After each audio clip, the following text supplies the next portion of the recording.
पुस्तकं आणि माणूस यांचं नातं अखंड टिकवण्यासाठी आर चॅनलने SST ज्वेलर्सच्या माध्यमातून आणलेल्या बोलकी पुस्तकं या खास कार्यक्रमात या रविवारी पाहूयात सुप्रसिद्ध लेखक प्रदीप केळुस्कर यांची दमलेल्या बापाची गोष्ट ही कथा.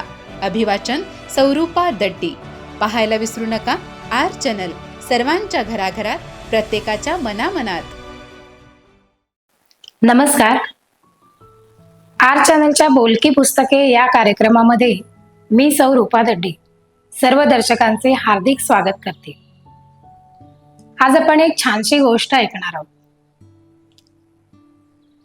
गोष्टीचं शीर्षक आहे दमलेल्या बाबाची गोष्ट.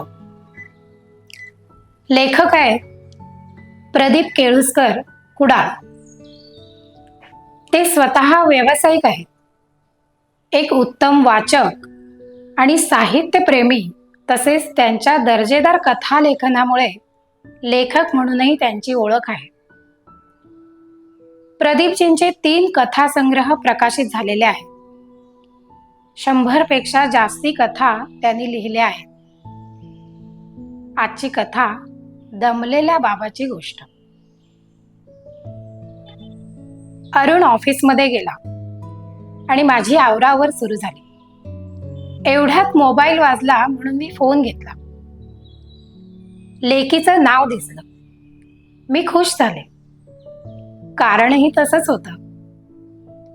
गेल्या महिन्याभरात किमान 10 स्थळांचे फोटो मी पाठवले होते.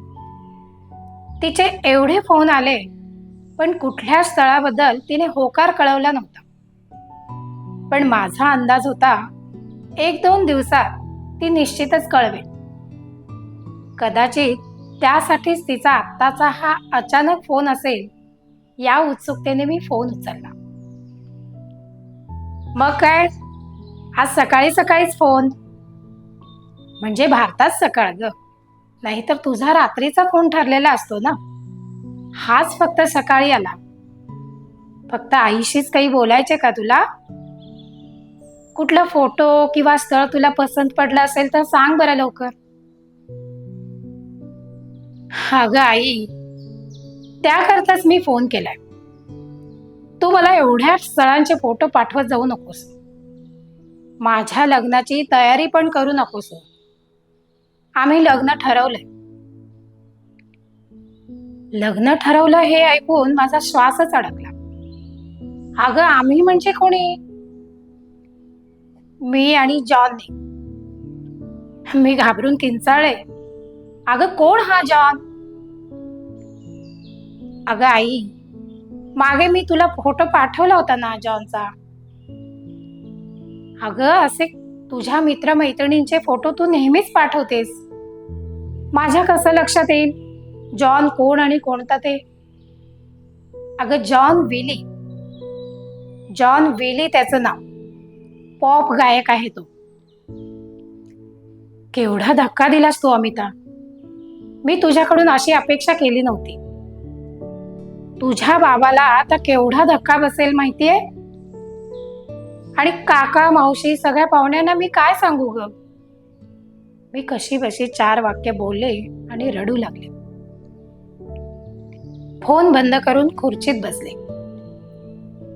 केवढ्या अपेक्षा या मुलीकडून ठेवल्या होत्या आम्ही. तिच्या लग्नाच्या तयारीसाठी काय काय जमवत होते मी. तिचा बाबा तर तिच्या बाबतीत खूपच सेन्सिटिव्ह. एकुलती एक मुलगी, त्यात पहिल्यापासून हुशार. तिच्या बाबाला गर्व होता ती आपल्यासारखी हुशार असल्याचा. नोकरीच्या निमित्ताने अमेरिकेला गेली, पण आज ना उद्या भारतात परत येईल ही आशा आम्हाला होतीच. तिची आता 30शी जवळ आली तशी आम्हाला आता जास्ती काळजी वाटायला लागली. कुठून कुठून तिच्यासाठी लग्नासाठी स्थळं येत होती. त्यातील चांगल्यात चांगलं स्थळ तिच्यासाठी आम्ही निवडणार होतो, पण मला खरं तर माझ्यापेक्षा माझ्या नवऱ्याची, अरुणची जास्ती काळजी वाटायला लागली. मी निदान रडून तरी दाखवेन. तो बाहेरून दाखवायचाही नाही, पण आतल्या आत कोसळून जाईल. एकुलत्या एक मुलीसाठी आयुष्यभर झटतोय. अजून उमेदीने व्यवसाय वाढवतोय. या वयात आठवड्यातून एकदा तरी दुसऱ्या शहरात व्यवसायासाठी धावतोय. कोणासाठी हे सगळं? मी दिवसभर झोपून राहिले. काही करायची इच्छाच होईना. एवढी एवढी छोटी अमिता, शाळेत जाणारी अमिता, टेनिस खेळायला जाणारी अमिता, इंजिनिअरिंगला आणि पोस्ट ग्रॅज्युएशनसाठी अमेरिकेत जाणारी अमिता मला आठवत राहिली. माझ्या डोळ्यांसमोर नाचत राहिली. अमेरिकेत जायला माझा विरोध होताच, पण तिच्या बाबाचा तिला पाठिंबा होता. सायंकाळी अरुणला कसं सांगायचं याचा मी विचार करत होते. कदाचित तिने बाबालाही फोन केला असेल. मी तिचा फोन कट केला तसा बाबा फोन कट करणार नाही. तो शांतपणे तिचं म्हणणं ऐकून घेईल. आतून कोसळेल पण बाहेर दाखवणार नाही. मला माझ्या नवऱ्याची अरुणची पद्धत माहीत होती. तो जेव्हा जास्त टेन्शन मध्ये असेल ना तेव्हा जास्त हसेल, बडबड करेल. आपलं टेन्शन दुसऱ्याला अजिबात दाखवणार नाही. आतल्या आत ते सहन करत राहील.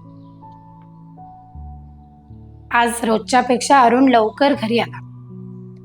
येताना माझ्या आवडीचे गुलाबजामुन घेऊन आला. तेव्हाच मी ओळखले, याला सगळं कळलंय. माझा तणाव घालवण्यासाठी याने मुद्दाम गुलाबजामुन आणले. आज तो माझी जास्तीच चेष्टा करेल, गमती जमती सांगेल. मनातल्या मनात रडत असेल पण बाहेर दाखवायचं नाही.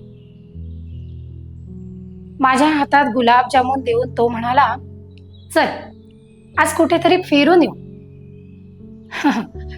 आज एवढा खुशीत का? लाडक्या लेकीचा फोन आलेला दिसतोय. हो ना, तिनं लग्न ठरवलंय म्हणे जॉन बरोबर.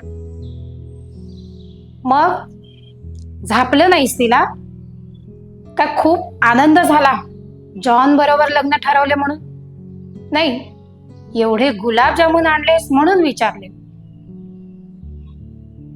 विरोध करून काही उपयोग नसतो ग. उगाच आपल्या मुलीच्या मनातून आपण उतरतो. ती आता तिशीची झाली. तिचे बरे वाईट तिला कळते. म्हणून काही आपण लग्न लावून द्यायचं? मी आई आहे रे तिची. कोण कुठला तो जॉन? ना ओळखीचा ना पाळखीचा. आपल्या मुलीच्या शरीराचा मनाचा तो मालक होणार आणि आपण उघड्या डोळ्याने बघत राहायचं. अगं मग काय करू शकतो आपण? तिने लग्न करू का हे नाही विचारलेलं. तिने याआधीच त्याच्याशी लग्न केलंय. काय म्हणतोस? मी किंचाळत विचार. होय, तिने त्याच्याशी रजिस्टर लग्न केलंय 2 महिन्यांपूर्वी. आणि ती आत्ता आम्हाला सांगते आपली मुलगी एवढी परकी होते का रे? हे असंच असतं ग. मुलीला तिचा साथीदार मिळाला ना की तिचे आई वडीलही तिला परके होतात. तेव्हा तिला कसलाही विरोध न करता त्यांना आशीर्वाद देणे हेच योग्य आहे. पण अरुण, मी दुखावले गेले आहे रे. माझ्या मुलीकडून मला ही अपेक्षा नव्हती. मी तिला कधीच माफ नाही करू शकणार. दुसरं काय करू शकतो ग आपण? आपण तिला मोठ्या मनाने माफच करायला हवं. आपल्याला आपल्या मुलीला गमवायचे नसेल तर आपण तिला माफच करायला हवं. पण पण याआधीच ते लग्न करून मोकळे झालेत आणि ही गधडी आत्ता सांगते आपल्याला लग्न केले म्हणून. आपले संस्कार कुठे कमी पडले रे? आणि आम्ही आमच्या नातेवाईकांना काय सांगायचं? तिने 2 महिन्यांपूर्वी लग्न केले म्हणून. माझी आई काय म्हणेल? माझ्या बहिणी, भाऊजी, तुझे गावचे भाऊ, काय उत्तर द्यायचं सगळ्यांना? उत्तर हे द्यावंच लागेल. आपण असं करूया का? लग्न याआधी झालंय हे कळवायचंच नाही कोणाला. मी अमिताशी बोलतो. तिला म्हणतो तुम्ही दोघेही भारतात या. आपण त्यांचे परत इथे लग्न लावूया, एखादे रिसेप्शन ठेवूया, त्याला सगळ्यांना बोलूया. आणि एक लक्षात ठेव, people's memory is always short. कोणाला फारसे आठवणारही नाही. मी जेवण न करता उशीत डोकं खुपसून रडू लागले. अरुण एरझारा घालत होता. त्याच्या मनात केवढा कल्लोळ माजला असेल याची मला कल्पना होती. काही वेळानंतर अरुण फोनवर बोलल्याचे मला ऐकू येत होते. निश्चितच तो अमिताशी बोलला असेल. सकाळी अरुण मला म्हणाला, पुढील महिन्यात अमिता आणि जॉन भारतात येत आहेत. आपल्या जवळच्या नातेवाईकांसाठी आणि मित्रमंडळींसाठी परत एकदा त्यांचे लग्न लावू. दुसऱ्या दिवशी लग्नाचे रिसेप्शन ठेवू. आपल्याला उसना उत्साह दाखवावाच लागेल. मी गप्प राहिले. मला चहा करण्याची सुद्धा इच्छा होत नव्हती. अरुणने सकाळी चहा केला. आपल्यासाठी आणि माझ्यासाठी नाश्ता बनवला. मग अरुणनेच धावपळ करून एक छोटा हॉल ठरवला. 50 माणसांसाठी लग्नाची तयारी केली. जुहू मधील एका मोठ्या हॉटेलमध्ये रिसेप्शन ठेवले. 100 पत्रिका छापल्या. जवळच्या नातेवाईकांना, मित्रमंडळींना आणि काहींना फोन करून आमंत्रण दिले. सर्वांनाच धक्का बसला. सर्वजण आश्चर्यचकित झाले. कोणाला काही अंदाजच नव्हता. अरुण गावी जाऊन देवांना आणि घरच्या माणसांना आमंत्रण देऊन आला. लग्नाच्या आधी 2 दिवस अमिता आणि जॉन आले. जॉन मला भेटायला आला. मला तो मुळीच आवडला नाही. वाढवलेले केस, दाढी, ढगळ रंगीबेरंगी कपडे, तोंडात सतत इंग्लिशमध्ये शिव्या, भारताला कमी लेखणे. पण मी असहाय्य होते. माझ्या मुलीने त्याच्याशी लग्न केले होते. अरुणला पण तो आवडला नव्हता हे कळत होते. पण अरुण तोंड मिटून गप्प होता. यावेळी माझी मुलगी मला अनोळखी वाटली. तिचे प्रेम आटून गेले की काय अशी मला शंका आली. ती तिच्या बाबांना स्पष्टपणे म्हणाली, बाबा, आता मी फारशी भारतात येणार नाही. तुम्हा दोघांना वाटल्यास तुम्ही अमेरिकेत या. जॉन हा अमेरिकेतील मोठा पॉप सिंगर आहे. त्याच्या गाण्याचे त्याला खूप पैसे मिळतात. मी पण नोकरी सोडणार नाही. मला अमेरिकेत डॉलर्समध्ये पैसे मिळतात. त्यामुळे यापुढे माझ्यासाठी पैसे जमवू नका. आता दोघांनी आराम करा. व्यवसाय कोणाकडे तरी सोपवून मोकळे व्हा. तिचे हे बोलणे ऐकून तिचा बाबा गप्पच झाला. आमच्या समाधानासाठी अमिता आणि जॉन यांचे आमच्या पद्धतीने छोटेसे लग्न लावून दिले. दुसऱ्या दिवशी जुहू मधील मोठ्या हॉटेलमध्ये रिसेप्शन ठेवले. माझ्या माहेरील सर्वजण हजर होते. अरुणच्या घरची मंडळी पण उपस्थित होती. सर्वजण अभिनंदन करत होते, कौतुक करत होते. पण मला कळत होतं, काही लोकांच्या डोळ्यात कुचेष्टा होती, काहींच्या सहानुभूती. प्रत्येकाच्या डोळ्यात मी वाचत होते, एकुलती एक मुलगी आई वडिलांना न जुमानता निघाली असल्या धेंडाबरोबर लग्न करून. 2 दिवस मुंबईत राहून अमिता आणि जॉन अमेरिकेला निघाले. मला वाटले होते, जाताना तरी अमिता माझ्या गळ्यात पडेल, मला मिठी मारून रडेल, बाबाला सावरेल. पण तसे काहीच झाले नाही. ती अतिशय आनंदात तिच्या जॉन बरोबर अमेरिकेला निघून सुद्धा गेली. गाडीतून परत येताना अरुण गप्प होता. तो तसा मनस्वी, मनातील खळखळणारा समुद्र जाणवून न देणारा. मी मात्र सुन्न झाले होते. कशासाठी आणि कोणासाठी ही सर्व धडपड? घराचे दार उघडून आम्ही दोघे घरात आलो आणि अरुण ओक्साबोक्सी रडू लागला. आपली लेक आपल्याला परकी झाली ग. मुंबईत आली 4 दिवस, पण अगदी परक्यासारखी वावरली. जन्म दिला आपण, लहानाचे मोठे केले, शिक्षण दिले, संस्कार दिले, आणि त्या जॉन पुढे तिला आपणच परके झालो. मग मी पुढे झाले. त्याला जवळ घेत मी म्हणाले, खूप धडपडलास रे तू आमच्यासाठी. मुंबईत आलास तेव्हा तुझ्याकडे काहीही नव्हतं. आपलं लग्न झालं तेव्हा तू मामाकडे राहत होतास. मग छोटासा व्यवसाय सुरू करून यश मिळवलंस. अमिताचा जन्म झाल्यानंतर तू आणखीन धडपडलास. स्वतःची जागा घेतलीस, ऑफिससाठी जागा घेतलीस, मग पुण्याला एक फ्लॅट घेतलास. घर, गाडी, फर्निचर सगळं झालं रे. पण हे कुणासाठी? माझ्यासाठी आणि त्यापेक्षाही आपल्या लाडक्या लेकीसाठी. किती धडपड करशील रे? कुणाला त्याची किंमत तरी आहे का?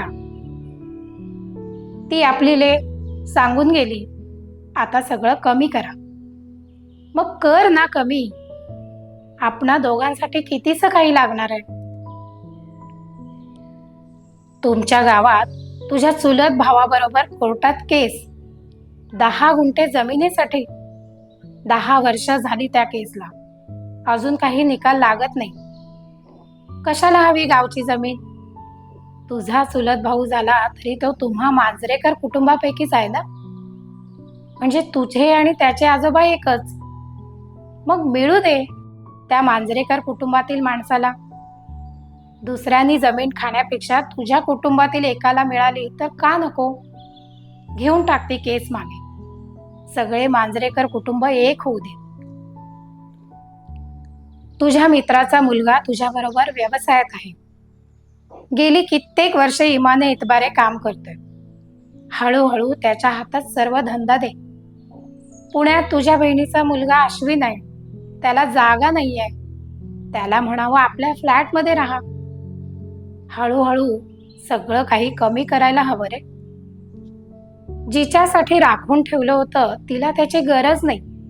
मग ज्यांना गरज आहे त्यांना का देऊ नये? सांभाळ स्वतःला.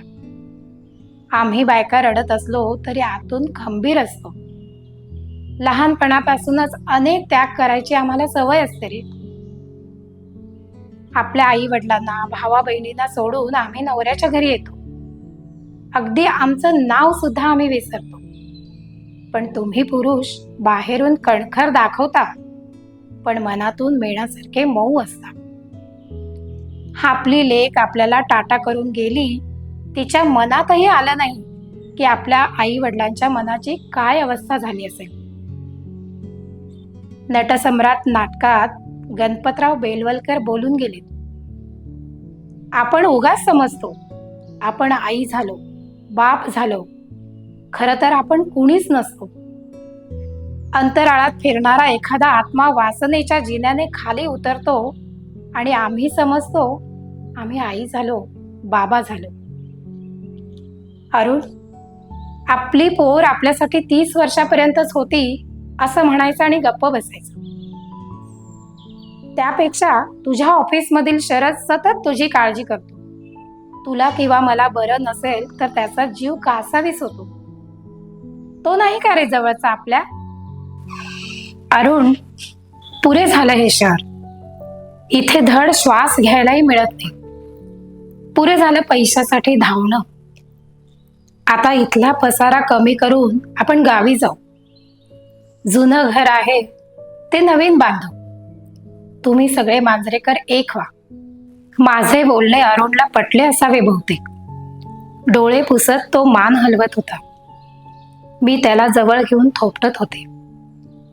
मनात मात्र सलील कुलकर्णीचे दमलेल्या बाबाचे गाणे रुंजी घालत होते. या दमलेल्या बाबाची कहाणी त्याच्या सोनुलीला कळली नाही का? तिच्या जगातून बाबा खरंच हरवला असेल का? पण एक निश्चय मात्र केला मनाचा, या दमलेल्या बाबाची मी आई, पत्नी आणि मुलगी सुद्धा मीच होईल. धन्यवाद.